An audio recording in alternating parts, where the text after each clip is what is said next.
Video अच्छा लगे तो लाइक करें, शेयर करें, चैनल को सब्सक्राइब करें और जिस विषय पर आप वीडियो देखना चाहते हो वो कमेंट बॉक्स में लिखें, आपको वीडियो मिल जाएगा। एल भारत संतों भक्तों की भूमि रही है, जहाँ बड्ढे बड्ढे भक्त हुए हैं।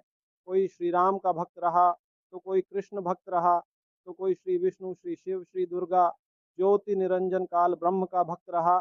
तो बहुत से पूर्ण परमात्मा कबीर साहेब के भी भक्त रहे।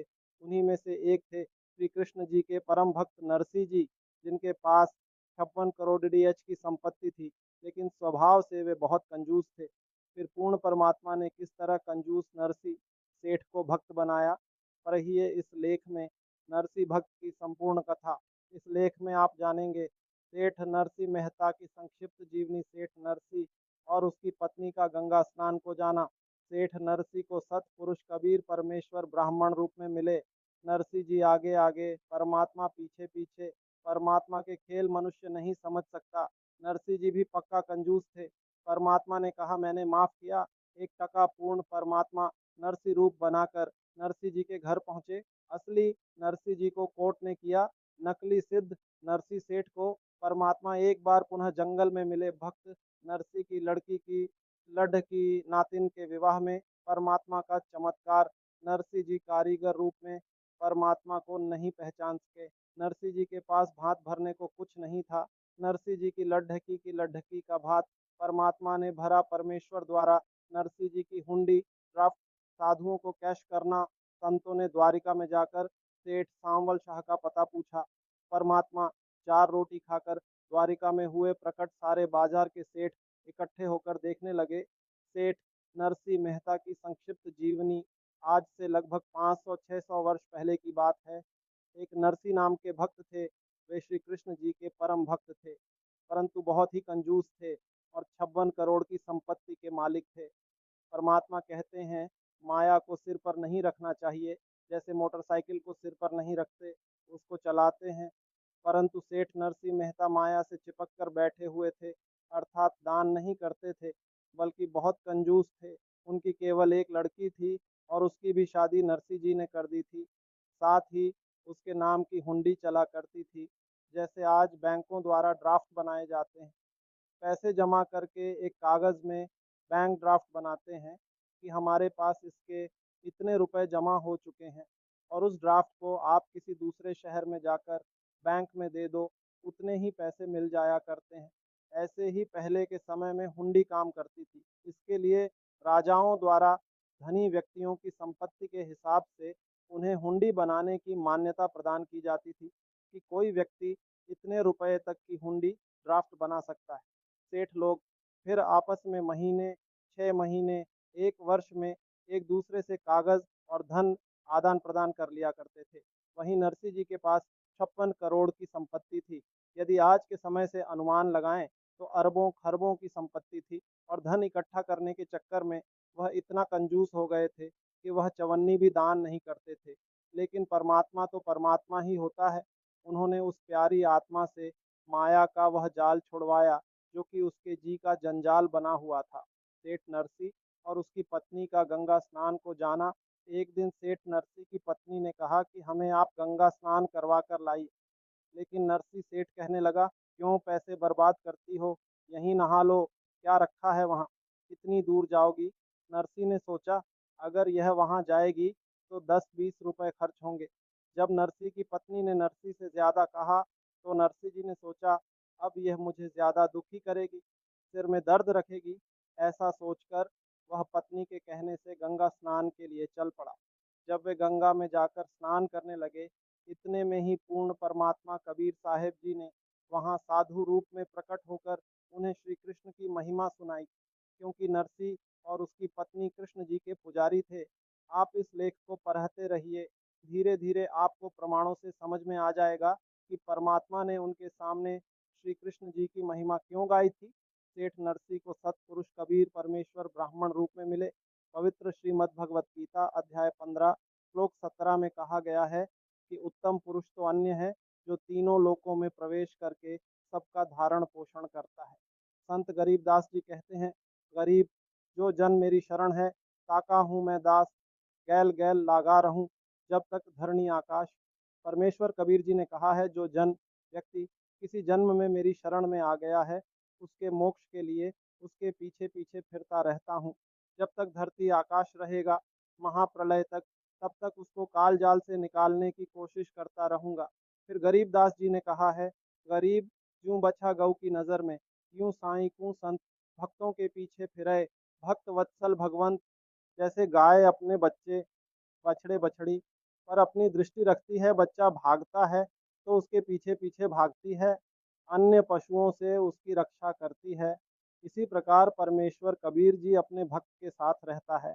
यदि वर्तमान जन्म में उस पूर्व जन्म के भक्त ने दीक्षा नहीं ले रखी, तो भी परमेश्वर जी उसके पूर्व जन्म के भक्ति कर्मों के पुण्य से उनके लिए चमत्कार करके रक्षा करते हैं।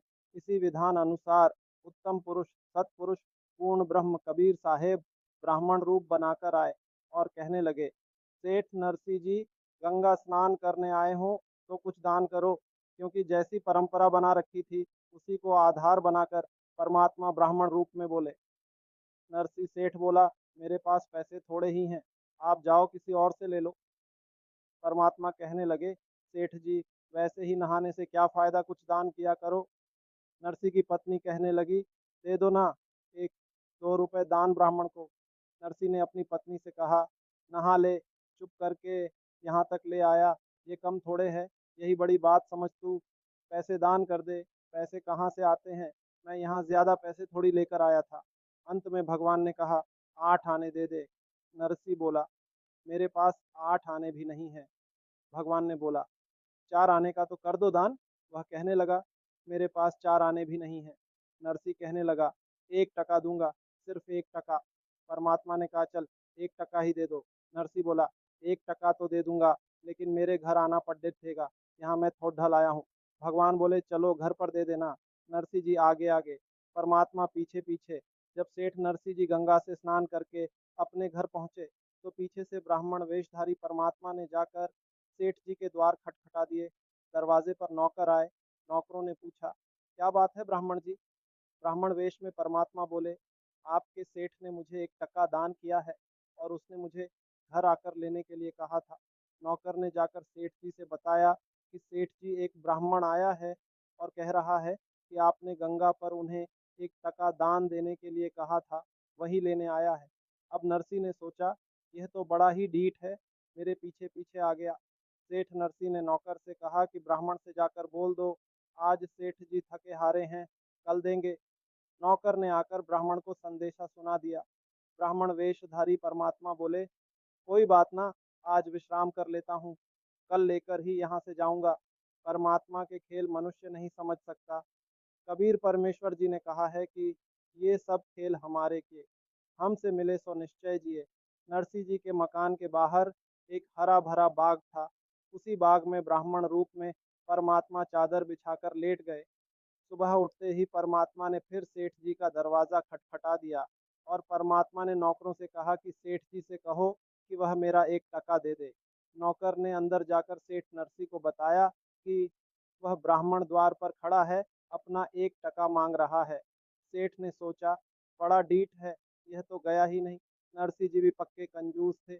अब नरसी जी ने सोचा, आज यह 1 टके की जिद लगा रहा है, कल हो सकता है कि यह 100 रुपए की जिद लगाकर बैठ जाए। इसको तो मौका मिल गया, इसका काम कर देता हूँ, नहीं तो आगे फिर दुखी करेगा। नौकर से नरसी सेठ ने कहा, ब्राह्मण से कह दो कि हमारे सेठ जी सफर से आए थे, इसलिए बुखार हो गया है, और जब ठीक हो जाएंगे तब आपका 1 टका दे देंगे। ब्राह्मण ने कहा, बार बार तो आया नहीं जाता, कोई बात ना, 1-2 दिन और इंतजार कर लेते हैं, अब पैसे लेकर ही जाऊंगा। परमात्मा दिन में घूम फिर आए और शाम को आकर सेठ जी के बाग में लेट गए। नरसी जी ने 1 दिन देखा, 2 दिन देखा, 3 दिन देखा, फिर नौकरों से पूछा कि वह गया कि यहीं पर है। नौकर कहने लगे कि वह तो यहीं सामने बाग में बिस्तर लगाए बैठा है और कह रहा था कि बार बार तो आया नहीं जाता, अब लेकर ही जाऊंगा। अब नरसी सेठ जी ने सोचकर कहा कि ब्राह्मण से कह दो कि सेठ जी बीमार थे, उनकी मौत हो गई। नौकरों ने जाकर ब्राह्मण रूपी परमात्मा को बताया कि हमारे सेठ जी बीमार थे, जिससे उनकी मृत्यु हो गई। ब्राह्मण रूप में आए परमात्मा ने कहा, यह तो बड्ढे दुख की बात है, सेठ जी बेचारे गंगा स्नान करके आए थे। फिर भगवान बोले, कोई बात नहीं, यहाँ तो मरना जीना लगा रहता है, मृत्यु तो हो ही गई है, तो अब मैं सेठ जी का अंतिम संस्कार कराकर ही जाऊंगा। नौकर ने नरसी सेठ से आकर बताया कि ब्राह्मण तो बोल रहा है कि मैं अंतिम संस्कार कराकर ही जाऊंगा। नरसी जी ने कहा कि तुम लकड़ी ढोना शुरू कर दो, शायद उसके समझ में आ जाए कि वास्तव में मैं मर गया। तो नौकरों ने लकड़ियां ढोना शुरू कर दिया। विचार करने वाली बात है कि यदि शहर नगर का इतना बड़ा धनी सेठ मर जाए तो पूरा शहर इकट्ठा हो जाया करता है, लेकिन सेठ जी ने अपनी अल्प बुद्धि से परमात्मा जो पल पल की जानने वाला है उसे भगाने के लिए यह तरकीब लगाई।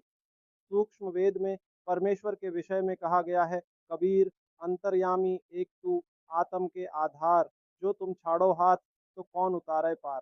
वहां पर वह चार नौकर लकड़ी ढो रहे हैं। जब नौकरों ने लकड़ी ढो ली तो नरसी जी ने पूछा कि वह गया या नहीं। नौकरों ने बताया वह भी एक लकड़ी हाथ में उठाए हुए है और श्मशान घाट की तरफ जाने को तैयार है। अब नरसी जी कहने लगे, तुम मेरी नकली अर्थी जनाजा तैयार करो। उसमें सेठ जी लेट गए और जनाजे को लेकर चारों नौकर चल पड़े। सेठ नरसी जी ने नौकरों से बोला कि तुम लोग आग मत लगाना। सेठ जी को नौकरों ने चिता के ऊपर रख दिया। तब परमात्मा ने कंधे पर उठाई हुई लकड़ी को नीचे डाल दिया और सेठ जी से कहा कि आप तो एक टके पर जान देने जा रहे हो। परमात्मा ने कहा कि मैंने माफ किया, 1 टका ब्राह्मण रूप में। परमात्मा ने कहा, सेठ जी मैंने माफ कर दिया 1 टका, आपका दान अब हम नहीं लेंगे। और परमात्मा वहां से चले गए। तब नरसी सेठ ने नौकरों से सारी लकड़ियां उठवाईं। वह माया के चक्कर में इतना कंजूस हो गए थे कि बची कुची छोटी मोट लग्धियों को भी अपनी धोती के कपड़े में डालकर वापस घर ले आए। पूर्ण परमात्मा नरसी रूप बनाकर नरसी जी के घर पहुंचे। अगले दिन नरसी जी ने सोचा कि ब्राह्मण तो चला गया, आज मैं दूर तक घूम फिर कर आऊंगा। नरसी सेठ दूर तक जंगल में घूमने निकल गए।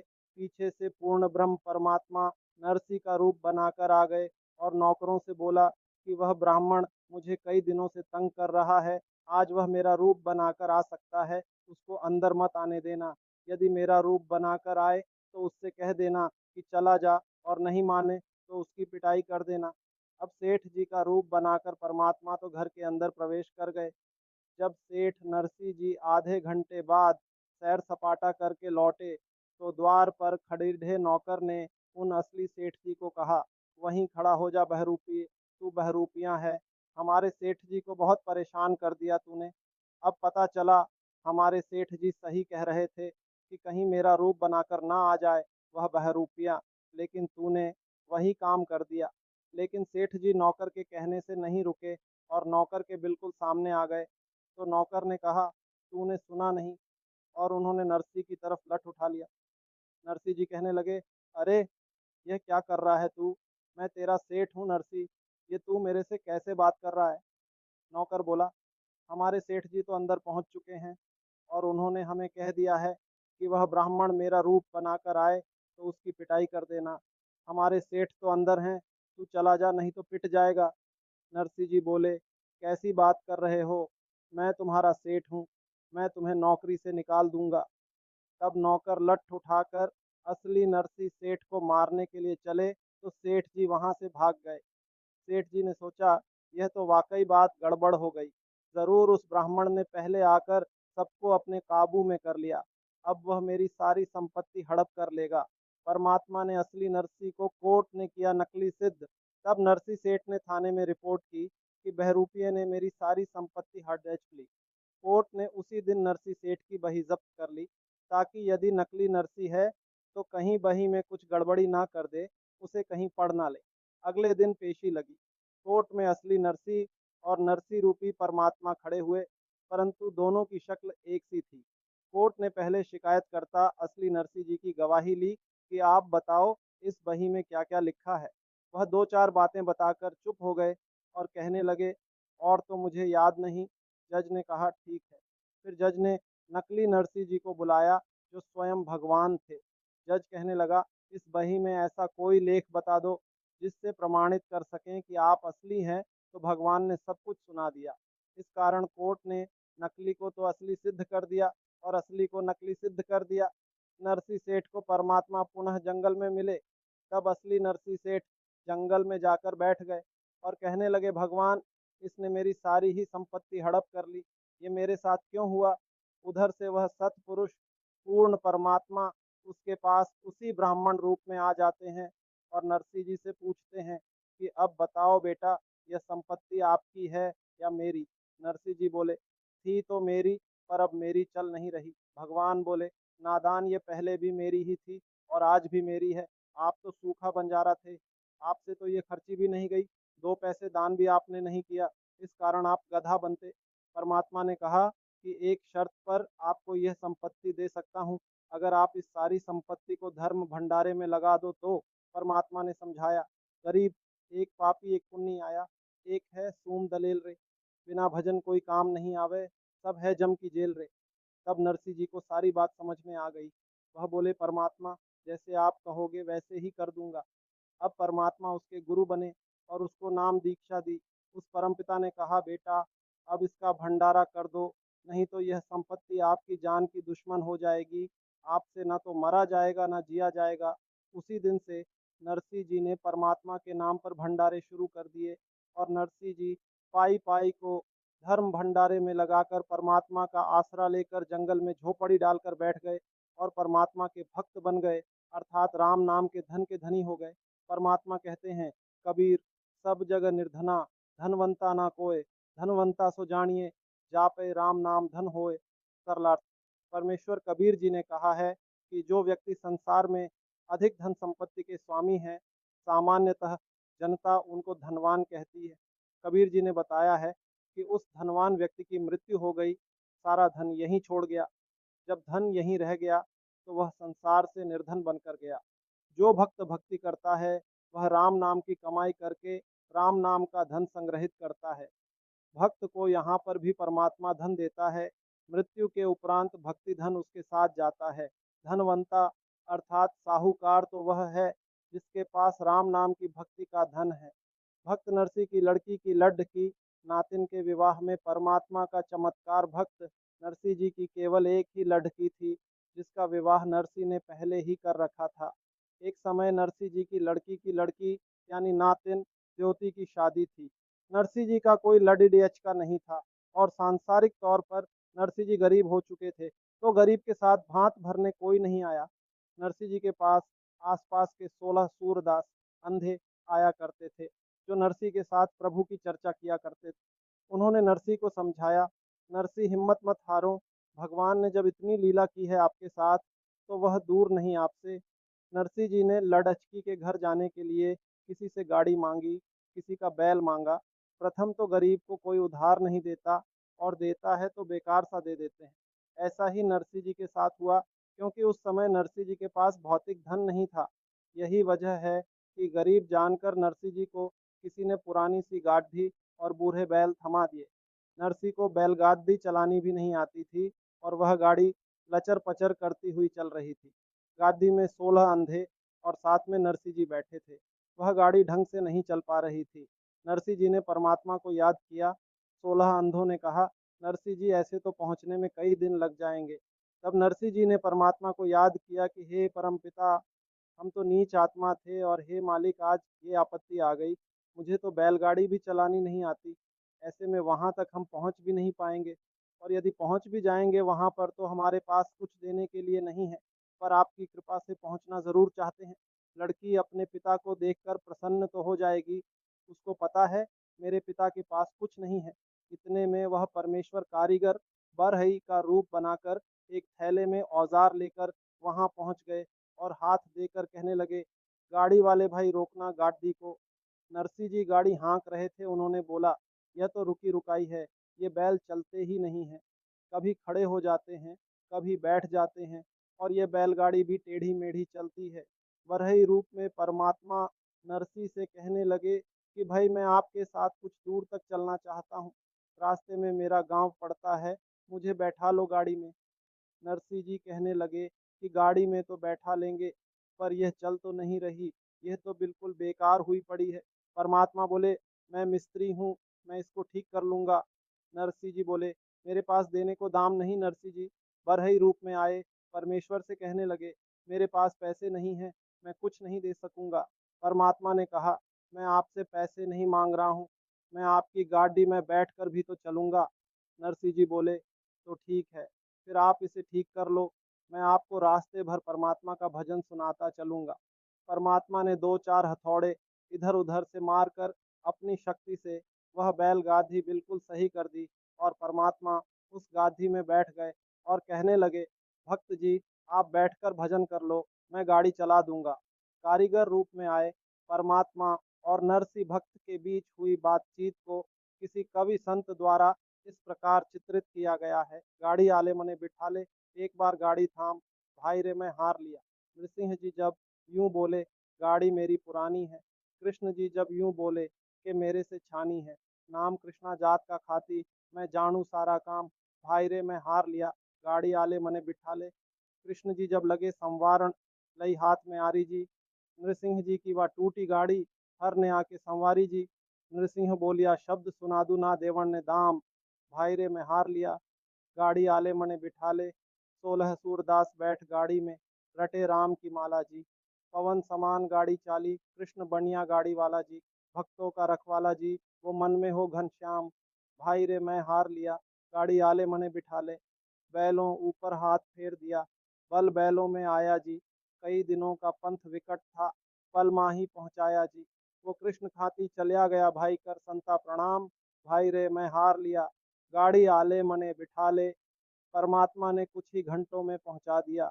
परमेश्वर ने एक मिस्त्री रूप में नरसिंह जी की बैलगाड़ी को ड्राइवर बनकर गंतव्य स्थान से 7 कोस दूर रात रात में 2-4 घंटे में ही पहुंचा दिया और कहने लगे, भक्त जी मेरा तो स्थान आ गया, आप अपनी गाड़ी संभालो, जहां आपको जाना है वह स्थान यहाँ से 7 कोस दूरी पर रह गया है, आप आराम से पहुंच जाओगे।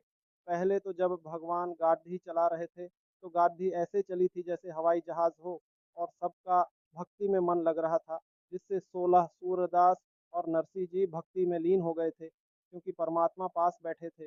नरसिंह जी कारीगर रूप में परमात्मा को नहीं पहचान सके। जब भगवान उतर कर चले गए तो वह गाड़ी झटकम पटकम लचरम पचरम फिर वैसे ही चलने लगी। तो अंधे कहने लगे, नरसिंह जी ये गाड़ी आप कहाँ ले गए, रास्ते से नीचे उतार दी क्या, बहुत ज़्यादा इसमें झटके लग रहे हैं। नरसिंह जी कहने लगे, गाड़ी तो ठीक चल रही है रास्ते पर। गाड़ी में बैठे अंधों ने पूछा कि कितनी दूर आ गए। नरसिंह जी बोले, जो ड्राइवर था वह चला गया, वह कह रहा था कि 7 कोस रह गया है, यहाँ से आपका स्थान। अंधों ने कहा, 7 कोस कैसे रह सकता है, अभी तो आज की सारी रात लगेगी, कल का सारा दिन लगेगा और फिर अगली रात तक पहुँचेंगे। इतने में एक व्यक्ति आ गया, उससे पूछा कि जूनागढ़ कितनी दूर है। वह व्यक्ति कहने लगा, 7 कोस दूर है यहाँ से। एक अंधा समझदार था, उसका शिक्षण शिक्षण नाम था। उस शिक्षण नाम के अंधे ने कहा, नरसिंह जी वह आदमी कहाँ गया जो गाड़ी चला रहा था, जिसने गाड़ी ठीक करी थी। नरसिंह जी बोले, वह तो उतर के चला गया। शिक्षण बोला, देखो अब ज्यादा से ज्यादा 3-4-5 मिनट ही हुए हैं। उन्होंने देखा तो किधर भी वह आदमी दिखाई नहीं दिया, सारे खेत खाली पड़े थे। शिक्षण बोला, वह तो भगवान थे, अरे हम तो अंधे थे, आपके तो आंख थी, आप भी नहीं पहचाने उस परमेश्वर को, वह तो भगवान थे। नरसिंह जी के पास भात भरने को कुछ नहीं था। अब नरसिंह जी और उनके साथ गए 16 सूरदास लड़की के यहाँ पहुंच गए, जहां उनके पास भात भरने के लिए कुछ भी नहीं था और पाटले पर पहुंच गए। समाधन लाड्ढकी की सास ने नरसिंह पर ताना कस दिया। पड़ोसन कहने लगी, क्या लाया तेरा भांति, क्या देगा भात में तेरे को। समधन कहने लगी, जो कि थाली लेकर खड़ी थी, ये क्या देगा कंगाल, डले देगा डले पत्थर। 35 करोड़ का मालिक था, लुटा दी सारी संपत्ति इसने, आज हमारी बेइज्जती करवाने आया है। ये पत्थर लेकर आया है और क्या डालेगा, थाली में पत्थर डालेगा। ये सुनकर नरसिंह जी की आंखों में पानी आ गया और कहने लगे, परमात्मा ज्यों राखोगे त्यों ही रहेंगे।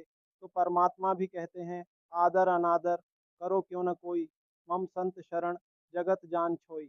अर्थात मेरी शरण में आकर चाहे तुम्हारी कोई इज्जत आदर करे या बेइज्जती अनादर करे, तुम चिंता न करना, मेरी शरण में जो आ गया तो जगत तो समझो राख। अर्थात मेरी शरण में आकर चाहे तुम्हारी कोई इज्जत आदर करे या बेइज्जती अनादर करे, तुम चिंता ना करना, मेरी शरण में जो आ गया तो जगत तो समझो राख छोई है। यह बकवाद ही किया करते हैं, पर आने दो मेरा समय, मैं अपने भक्त के साथ खड़िधा पाऊंगा। कबीर परमात्मा आगे कहते हैं, कल पे कारण कौन है, कर सेवा निष्काम, मन इच्छा फल देऊंगा, जब पड़े धनी से काम। नरसिंह जी की लडढकी का भात परमात्मा ने भरा। जब समधन ने बार बार कहा कि इसने डले डाले हैं, तो नरसिंह जी की आंखों में आंसू आ गए।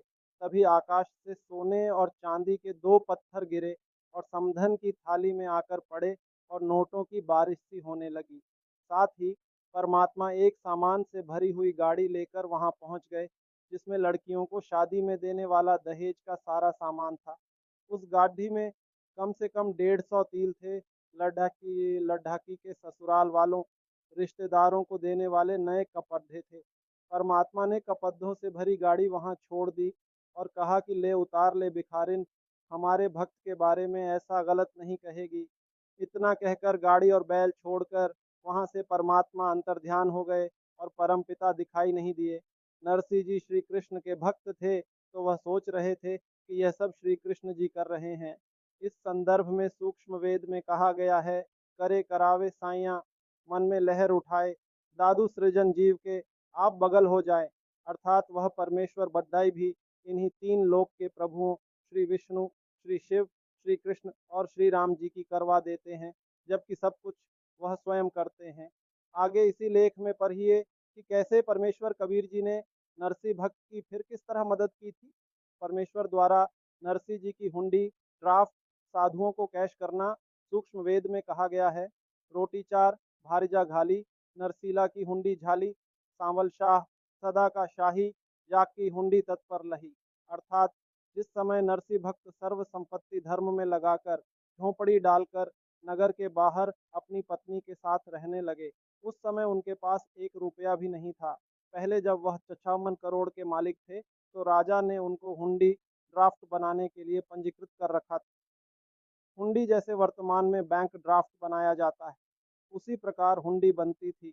जिस समय नरसिंह मेहता जी निर्धन हो गए थे, तो उनका पंजीकरण पत्र समाप्त कर दिया गया था। 500 रुपये लेकर 4 संत नरसिंह जी से हुंडी बनवाने के लिए नगर में आए हुए थे। नगर के व्यक्तियों ने उन साधुओं से मजाक कर दिया कि सेठ नरसिंह आजकल सीधे मुंह बात नहीं करते और बड़ी वन में बैठकर ड्रामा कर रहे हैं कि मैं निर्धन हो गया हूँ। अधिक जोर देकर कोई कहता है तो हुंडी बनाते हैं। आप वहाँ जाइए। संतजन नरसिंह जी के पास आए तथा 500 रुपये सामने रखकर हुंडी बनाने को कहा। नरसिंह ने मना कर दिया कि साधुओं, अब मेरी हुंडी नहीं चलती। संतों ने कहा कि नगर वाले ठीक ही कह रहे थे कि आप सीधे मुंह बात नहीं करते, हम हुंडी बनवा कर रहेंगे। नरसिंह जी समझ गए कि नगर वालों ने मजाक कर दिया है, अब ये साधु नहीं मानेंगे, और नरसिंह जी डर गए कि संतजन भ्रमित हैं, कहीं मुझे और श्राप शाप न दे दें। उसी समय कागज मंगवाकर हुंडी देने वाले के स्थान पर सांवरिया सेठ, शांवल शाह, क्योंकि नरसिंह जी श्री कृष्ण के पुजारी थे, का नाम लिख दिया। संतों ने द्वारिका में दर्शनार्थ जाना था, इसलिए शहर द्वारिका लिखकर 500 रुपये की हुंडी बनाकर संतों को दे दी। पीछे से नरसिंह जी ने उन 500 रुपये का घी, चावल, दूध, खांड आदि खरीद कर उसका भंडारा कर दिया।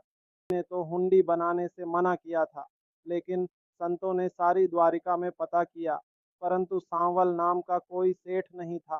संतों ने बड़ी कठिनाई महसूस की, धन बिना अन्य निकट के तीर्थों पर कैसे जाएंगे।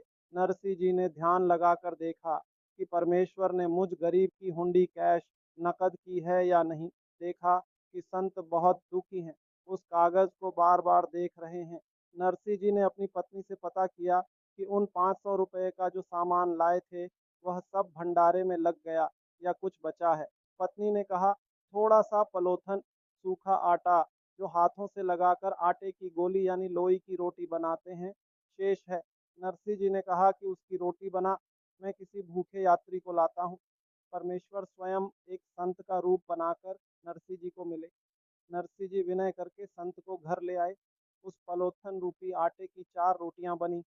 वे चारों रोटी परमेश्वर रूपी संत को नरसिंह जी ने खिला दी। परमात्मा 4 रोटी खाकर द्वारिका में हुए प्रकट। 4 रोटी खाकर परमात्मा सांवल शाह सेठ रूप में द्वारिका में प्रकट हो गए। परमात्मा ने साधुओं के पास जाकर कहा, कैसे बैठे हो साधुओं? महात्माओं ने कहा, क्या बैठे हैं सेठ जी, हम तो किधर भी जाने योग्य नहीं रहे। ऐसे ऐसे बात है, नरसिंह जी की हुंडी यहाँ चलती नहीं। उन्होंने हमारी हुंडी बना दी, पर उनका दोष नहीं, हमने ही उन्हें मजबूर कर दिया, और यहाँ कोई सेठ नहीं है सांवल नाम का। परमात्मा कहने लगे, किसने कहा तुम्हारे को? वो सांवल नाम का सेठ मैं हूँ। आ जाओ, मेरी दुकान पर चलो, मैं दूंगा तुम्हारे 500 रुपए। नरसिंह जी की हुंडी बिल्कुल सही चलती है, कौन मना कर रहा था। वह कागज लेकर उस द्वारका के बाजार में, जहाँ चारों तरफ बनिए सेठों की दुकानें थीं, परमात्मा कहने लगे, यहाँ पर बिछाओ चादर। सेठ रूप में परमात्मा चांदी के नए नए सिक्के लगे पटक कर मारने, और ऊंचे स्वर में 1 2 3 4 कहकर गिन रहे थे, जिसकी आवाज दूर तक जा रही थी। ये सुनकर वहां के सेठ इकट्ठे हो गए। सारे बाजार के सेठ इकट्ठे होकर देखने लगे। सभी सेठ देखने लगे कि यह सेठ तो द्वारिका का नहीं है, फिर ये क्यों ऐसा कर रहा है। तब परमेश्वर जी ने सांवल सेठ रूप में 500 रुपये गिनकर देकर संतों से कहा कि भाई मैं सांवल सेठ हूँ, नरसिंह जी से कहना चाहे लाख हुंडी भेज देना, सब नकद कैश कर दूंगा, उसका दास हाजिर खड़ा पाएगा। यह वचन बोलकर वहीं से परमेश्वर अंतर ध्यान हो गए। निष्कर्ष पूर्ण परमात्मा स्वयं आकर ही भक्तों के सब काम करता है। भले हम उसका श्रेय कभी श्री कृष्ण को तो कभी श्री राम को देते हैं, परंतु पूर्ण परमात्मा केवल एक है, जो सबके काम सारने वाला है और सारे दुखों का निवारण करने वाले हैं। वह परमात्मा ही सर्वलोकों में प्रवेश करके सबका धारण पोषण करते हैं।